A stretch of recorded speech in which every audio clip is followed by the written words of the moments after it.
Hello students, मैं Ratnesh sir आज आप लोगों को क्लास 7 एसटी से रिलेटेड हिस्ट्री जिसका चैप्टर नंबर 4 मुगल डायनेस्टी से संबंधित है। इस चैप्टर के द्वारा हम लोग मुगल साम्राज्य के बारे में जानकारी प्राप्त करेंगे। कैसे दिल्ली सल्तनत के बाद जब दिल्ली सल्तनत का विराम चिन्ह लग गया, उसका पतन हो गया, तो उसके बाद इस दिल्ली सल्तनत के पर हावी दिल्ली की सत्ता पर जो प्रथम पानीपत के युद्ध फर्स्ट बैटल ऑफ पानीपत के द्वारा जब इब्राहिम लोदी को मार करके बाबर दिल्ली की गद्दी को प्राप्त किया, और वहीं से हम लोग पिछले क्लास में देखे भी थे, याद भी किए थे, पढ़े भी थे, और वहीं से मुगल साम्राज्य का अभ्युदय होता है। मुगल साम्राज्य का आगमन, मुगल साम्राज्य का उदय इस देश में होता है। इससे पहले जो चैप्टर हम लोग बेसिक याद कीजिए, मेमोराइज कीजिए उस वीडियो के थ्रू, जिसमें दिल्ली सल्तनत पढ़े थे। और इस दिल्ली सल्तनत में 5 मुख्य राजवंश के बारे में पढ़े थे, जिसमें एक था स्लैब डायनेस्टी, याद होने चाहिए। उसके बाद आया था आपका खिलजी, उसके बाद तुगलक, उसके बाद आया था सैयद, और उसके बाद सबसे अंत में लोदी। और इसी लोदी का, इब्राहिम लोदी के साथ जिसका बाबर का सामना हुआ था पानीपत के मैदान में।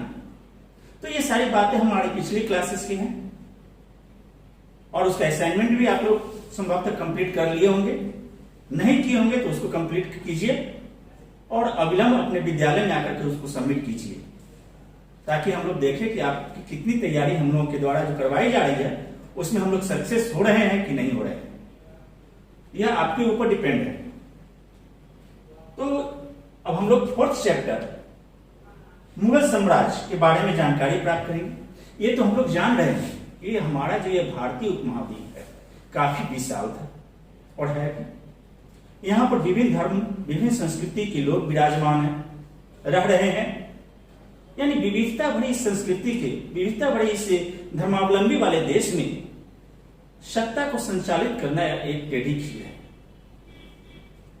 लेकिन मुगलों के प्रथम शासक जो थे, मुगल राजवंश के पहले शासक बाबर ने इस असफलता को सफलता में परिणत किया, और इस राजवंश को, इस दिल्ली सल्तनत पर आधिपत्य जमाते हुए इसको आगे बढ़ाने का प्रयास किया, जिसमें वो काफी हद तक सफल भी हुए।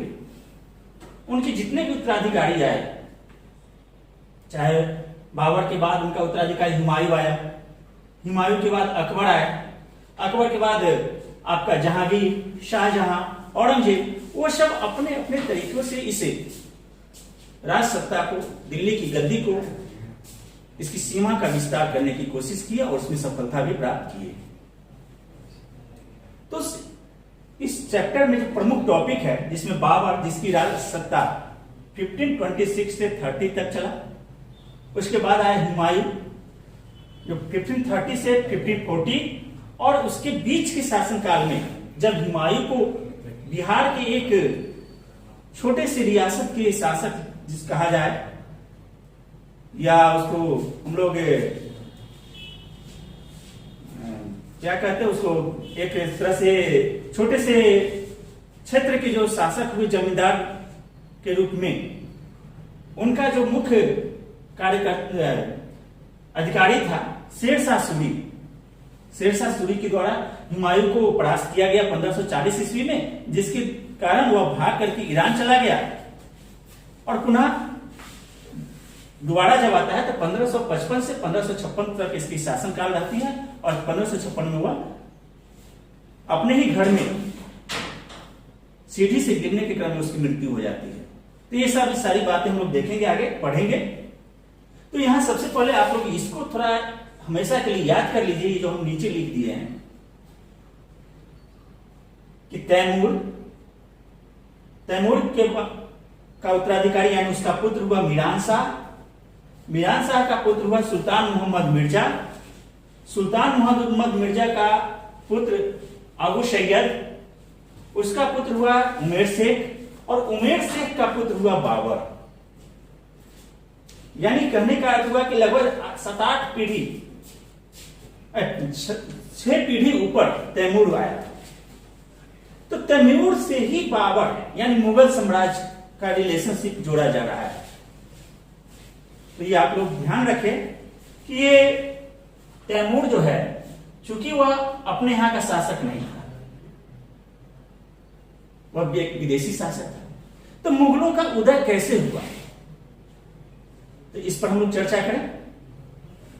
थोड़ी बात मेरी ध्यान से सुनेंगे और अपने सामने बुक रखेंगे। आपके बुक में शायद ये टॉपिक नहीं है। जब आप एनसीईआरटी को देखेंगे तो उसमें ये बातें आ जाती है कि मुगल 2 महान शासक के वंशज थे। एक शासक था आपका मंगोल, जिसका शासक था चंगेज खान, जो चीन और मध्य एशिया पर उसका साम्राज्य फैला हुआ था। अब समझिए, मंगोल वर्तमान चीन का एक वह प्रांत है, उसका शासक था चंगेज खान। उससे रिलेटेड हुआ पिता के रूप में, और माता के रूप में आया आपका ईरान इराक।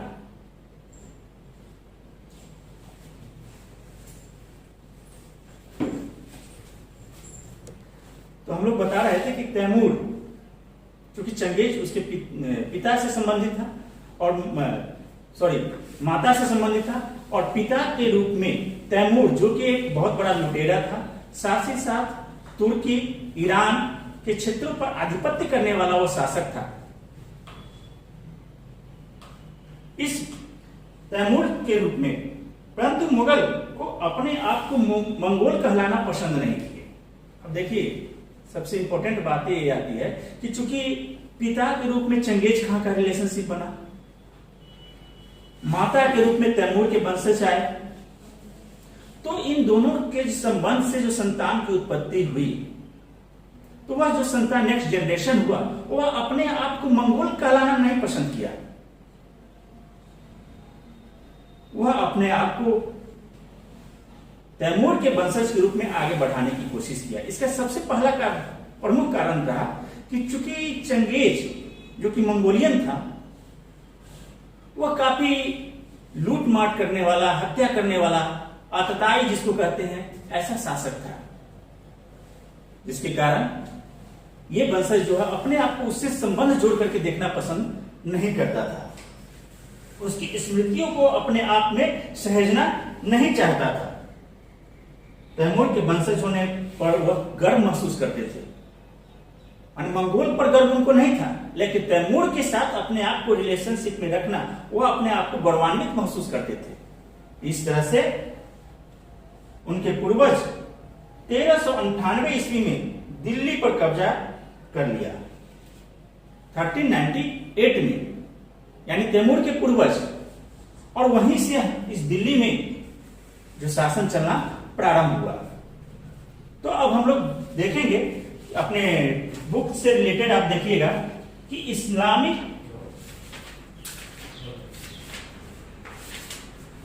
देखिए बुक का पेज नंबर आपका H31 पे, H30 पेज प्रारंभ आप कीजिए। देखिए, Mughal era has a significant place in history of India. The Mughal ruled from every 15th century to early 18th century, after which the power and control of Mughal Empire started diminishing. The Mughals were the descendant of Ghazni, Changiz Khan and Taimur the Great. जो आपको बता दिए कि 1500 ईस्वी से लेकर के 1800 ईस्वी तक मुगलों की सत्ता इस देश पर रही। अब Mughals were the descendant of Changiz Khan and Taimur the Great and come from present day Uzbekistan. जो अभी आपको बता चुके हैं। The empire of Mughal extend over Afghanistan, Pakistan, India and China. The Mughal empire were not just good warrior. अब ये जो मुगल शासक थे, एक अच्छे योद्धा नहीं थे, अब देखिए, दोनों महान योद्धा लुटेरा कुल से आ रहा था, चाहे वह चंगेज खां के कुल से हो, चाहे तैमूर के कुल से। तैमूर भी कम लुटेरा नहीं था, हत्या करने वाला प्रमुख शासकों में से एक था, वह नरसंहार करने वाला था, जिसका प्रभाव उसके वंशज पर ही पड़ा है। तो ना यहाँ बताया जा रहा है कि वह एक गुड वॉरियर नहीं था, एक कुशल योद्धा नहीं था उसके वंशज के जो मुगल्स थे, लेकिन वे एक अच्छे प्रशासक थे। They were tolerant of other, believe and encouraged art and culture. उनमें सहिष्णुता की भावना आई, मुगलों में सहिष्णुता की भावना आई, और वह संस्कृति को, कला को आगे बढ़ाने का प्रयास किए। It was because of this they were able to rule for so long over large empire. अब इस तरह से, चूंकि वह सहिष्णु विचार के धारा के थे, कला के प्रति उनकी रुझान थी, संस्कृति के प्रति उनकी रुझान थी, जिसके कारण उनके वंशजों का जो भारत पर, भारतीय सत्ता पर, दिल्ली की सत्ता पर जो कब्जा रहा वह काफी अच्छा रहा। With the war of independence, और अंततः भारत का जो प्रथम स्वतंत्रता संग्राम हुआ 1857 में, उस वक्त दिल्ली के शासक के रूप में बहादुर शाह जफर का नाम आता है, और यही बहादुर शाह जफर जो कि अंतिम मुगल शासक के रूप में अपनी प्रसिद्धि दिलाए, अपना नाम रोशन किए, और अंततः अंग्रेजों से लड़ते हुए इस देश को आजादी, अंग्रेजों से आजादी दिलाने में भी महत्वपूर्ण भूमिका अदा की। लेकिन अंग्रेजों द्वारा इन्हें पकड़ लिया गया और इनको कैद करके बर्मा, जो वर्तमान में म्यांमार के नाम से जाना जाता है, उसकी राजधानी रंगून, जिसका वर्तमान नाम यंगून है, वहां पर उसको कैद खाने में डाल दिया गया, और अंततः वहीं पर उनकी मृत्यु भी हो जाती है। तो इस तरह से बाबर से शुरू हुई सत्ता, मुगल सत्ता, कहां पे आकर समाप्त हो जाती है? तो बहादुर शाह जफर पे आकर के समाप्त हो जाती है। तो इस तरह से मुगल सत्ता के बारे में हम लोग को विस्तृत रूप से पढ़ना है। तो पहला टॉपिक अब हम लोग देखें, बाबर। बाबर, जिसका पूरा नाम जहीरुद्दीन मोहम्मद बाबर था, जो कि एक बहुत ही फेमस मुगल शासक रहा, लेकिन उसका जो नाम था, उसके नाम अपने काम के अनुरूप था। इस बाबर का क्या एक्चुअल नाम आता है? टाइगर। बाबर मीन्स टाइगर, एक पार्सियन वर्ड है। Babur rule Fergana in Central Asia. Babur का शासन जो था मध्य एशिया के फरगना क्षेत्र पर था। जब वह 12 वर्ष का था तभी उसको वहां की गद्दी की प्राप्ति होती है, उसके पिता की मृत्यु के उपरांत। His initial year were spent without the kingdom and he is continuously attacked by his relative. लेकिन इतनी कम उम्र में राजसत्ता को प्राप्त करने के कारण उसके जितने भी सगे संबंधी थे, सब उसको उस पद से हटाने की कोशिश करना शुरू कर दी, और उसके इस परगना पर आक्रमण करना शुरू कर दिया। They spent years of exile to gather support and build a strong army. In 1504 he captured Kabul. अब इन सब अपने सहयोगी के द्वारा बार-बार इन पर आक्रमण किया जाता था, जिसके कारण इसने अपनी सेना पर अपनी पकड़ मजबूत की और एक मजबूत सेना खड़ी की, जिसके कारण इसने 1504 ईस्वी में काबुल को अपने अधीन किया। Babur most formidable enemy was Mohammad Saiyyid Wani Khan.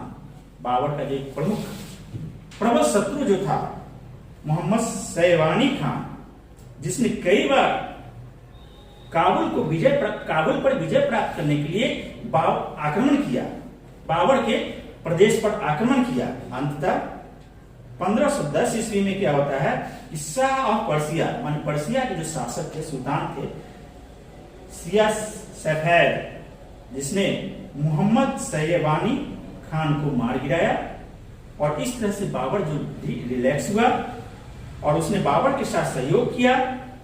Babar was expected to accept the lordship of Shah, और उसने शाह के साथ संबंध को अच्छा बनाया, उसको अपना लॉर्डशिप घोषित किया और उसके नाम से खुतबा पढ़वाया। The arrangements continue for some time with Babar ruling Samarkand as vassal of Shah Persia. माने पर्सिया के शासक के साथ समन्वय बनाते हुए उसने समरकंद को पर अपना शासन शुरू किया और 1510 ईस्वी में जब उसका ये एलायंस समाप्त होता है, बाबर समरकंद का शासक बना हुआ था। After this phase Babur return his attention toward the Delhi Sultanate. अब क्या किया कि बाबर अपनी सत्ता पर पकड़ मजबूत करने के लिए दिल्ली की ओर कूच किया, which he believed to be his as his ancestor was established the Shaia dynasty, which was later displaced by the Lodhi. उस समय इस दिल्ली पर जब वह दिल्ली की ओर कूच किया था तो उस वक्त दिल्ली पर सैयद वंश का शासन था। His former alliance with the Janjua Rajput and launched an attack on the Delhi Sultanate। उस वक्त जो राजपूत शासक थे उसके साथ उसने सहयोग किया और दिल्ली सल्तनत पर आक्रमण किया। First he had a smaller army. Babur had introduced the use of matchbox muskery or the use of hand arms। अब सैयद डेंसिटी के बाद लोधी डेंसिटी आई जब बाबर ने दिल्ली पर आक्रमण किया, दिल्ली सल्तनत पर आक्रमण किया।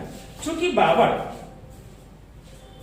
पहले से जानता था कि दिल्ली पर की जो आर्मी है, दिल्ली सल्तनत की जो आर्मी है कितनी ये स्ट्रांग है, कितनी पावरफुल है, अंदर से वह डरा हुआ था। लेकिन यहाँ के जो कुछ स्थानीय सूबेदार थे, स्थानीय शासक थे, उन्होंने दिल्ली सल्तनत के साथ विश्वासघात किया और बाबर से मिलकर के बाबर को प्रोत्साहित किए कि आप दिल्ली पर आक्रमण करो। बाबर अपनी फौज के साथ दिल्ली पर आक्रमण किया। उसकी फौज में जो कि उस काल की आधुनिक फौज कहलाती थी, जो कि बंदूक से और गोला बारूद से लड़ने वाली पहली फौज बनी थी, which enabled to him win many wars, जिसने कई सारे युद्ध को जीता था। Babar was excellent stats as well as a warrior, क्योंकि बाबर एक कुशल योद्धा था। तो वह समय के अनुरूप चलने की कोशिश किया।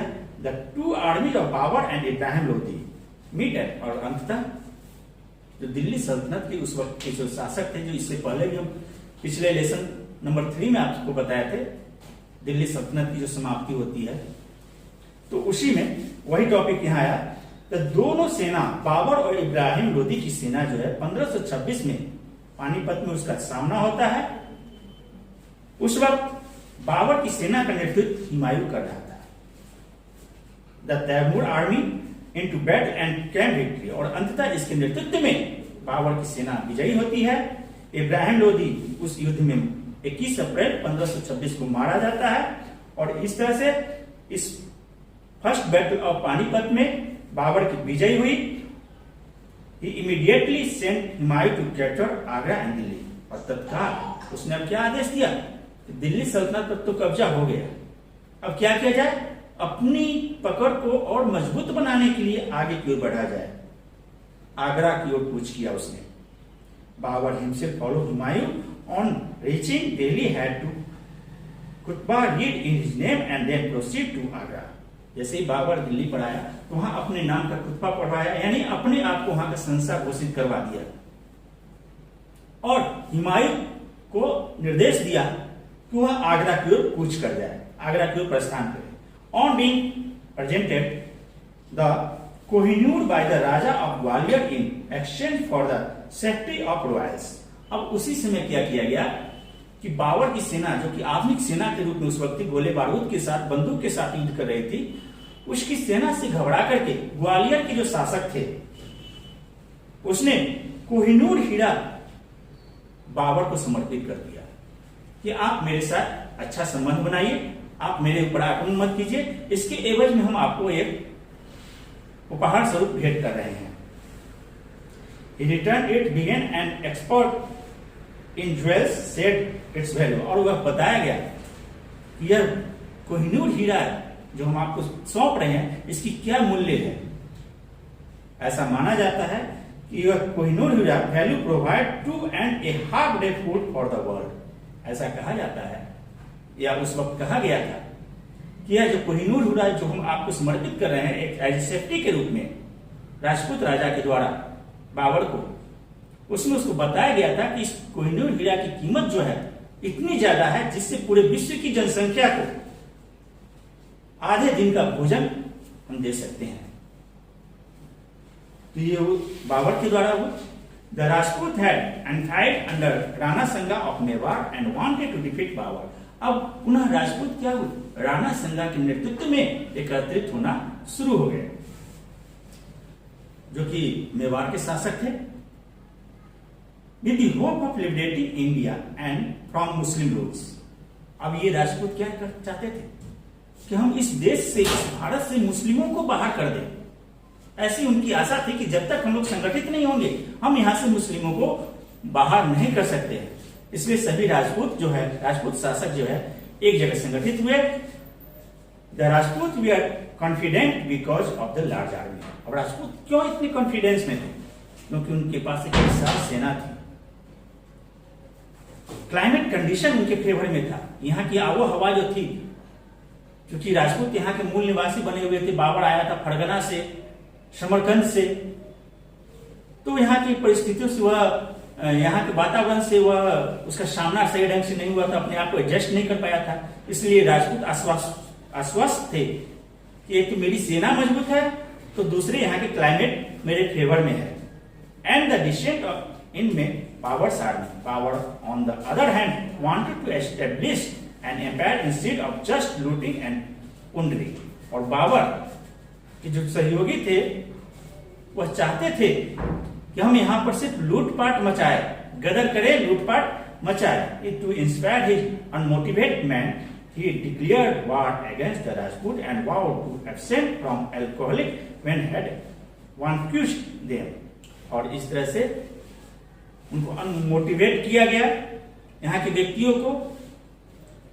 अंततः राजपूत शासकों के साथ उसका युद्ध होता है। वह युद्ध जो होता है क्या कर, absent from alcohol tills he had vanished them, माने एल्कोहल को त्याग करके। माने पहले के राजा लोग क्या थे, जब विजयी होते थे तो मदिरा पान करते थे, उसमें डूबे रहते थे। तो बाबर इसको त्याग कर दिया था। अगर इस उपमहाद्वीप पर विजय प्राप्त करना है तो अब इससे दूर हट करके रहना है, और इस तरह से इस एल्कोहल को अवॉइड किया। ही फाइनली डिफीट राणा संगा, और अंततः राणा संगा को इस युद्ध में उसने, कौन सा युद्ध, राणा संगा के साथ युद्ध हुआ था, वो खानवा का युद्ध था। और खानवा के युद्ध में 1527 ईस्वी में उनको राणा संगा को उसने पराजित किया। With the death of Rana Sanga, the Rajput threat was diluted but was not over. अब राणा संगा के पराजित होने के उपरांत जो भी राजपूत शासक थे अंदर से टूट चुके थे। Till his death, Babur was fighting either the Rajput or the Central Asia invaders. अब क्या किया बाबर, चूंकि राजपूत जो यूनिटी एक साथ होकर के बाबर के साथ युद्ध करने के लिए चला था राणा संगा के नेतृत्व में, और यही राणा संगा खानवा के युद्ध में वो मारा गया। तो क्या हुआ, अंदर से राजपूतों की जो ग्रुपिंग थी वह टूट गई, जिसके कारण बाबर को फायदा मिला और उसने इन सभी आक्रमणकारियों के साथ युद्ध किया। फाइटिंग आइदर द राजपूत या सेंट्रल एशियन इन्वेडर्स, और साथ ही साथ जो भी मध्य एशिया के आक्रमणकारी थे उसके साथ बाबर ने युद्ध किया। अंततः बाबर डाइड इन 1530। अंततः बाबर की मृत्यु युद्ध उपरांति 1530 ईस्वी में हो जाती है। कहां पर, आगरा में, सॉरी, युद्ध हो जाती है। और was buried in Agra according to the last wish his body was. अब उसकी क्या इच्छा, आगरा में तो उसकी मृत्यु हो जाती है। अब उसकी आंतरिक इच्छा थी, उसकी मन की यह इच्छा थी कि जब मेरी मृत्यु हो जाए तो मेरी लाश को कहां पर दफन किया जाए, काबुल में। और वैसा ही उसके उत्तराधिकारी हुमायूं के द्वारा किया गया। तो इस तरह से बाबर के बारे में हम लोगों ने देखा। तो इस तरह से 1530 ईस्वी में बाबर की मृत्यु हो जाती है, और उसकी जो अंतिम इच्छा होती है, यानी उसको कहां दफनाया जाए, काबुल में, उसको उसकी पूर्ति हो जाती है उसकी अंतिम इच्छा की, और उसका जो कब्र बनता है काबुल में बनता है। इस तरह से हम लोग, ये फर्स्ट टॉपिक जो था हम लोगों का, बाबर जो कि मुगल सत्ता की शुरुआत इसके द्वारा की गई थी, यहां हमने देखा। अब नेक्स्ट जो वीडियो आएंगे हम लोगों का, उसमें हम लोग हुमायूं और अकबर के बारे में चर्चा करेंगे। और उसके आगे जो भी वीडियो हम लाएंगे उसमें अब अकबर के बाद आता है जहांगीर, शाहजहां और औरंगजेब की चर्चा करेंगे। तब तक आप इस वीडियो को देखें। Thank you.